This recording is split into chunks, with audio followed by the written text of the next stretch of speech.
যারা নেশা করবে তাদের একটা শাস্তির কথা আমি বলে দিই, একেবারে ইউনিক, ইম্পর্টেন্ট।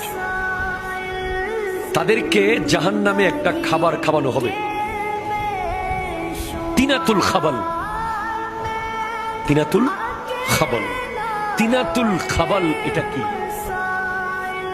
যারা মদ, ইয়াবা, অতিরিক্ত নেশা, যে কোনো কিছু যেটাই নেশা করে তাদেরকে জাহান্নামে একটা খাবার দেওয়া হবে, তিনাতুল খাবাল। সাহাবায়ে কেরাম জিজ্ঞেস করছেন তিনাতুল খাবাল কি? আমার নবী বলছেন তিনাতুল খাবাল হলো জাহান্নামীদের ঘাম এবং পুষ, এই দুইটা মিলিয়ে একটা খাবার তৈরি হবে জাহান্নামে। জাহান্নামীদের গায়ের ঘাম এবং পুষ, এই খাবার যারা নেশা করে তাদেরকে দেওয়া।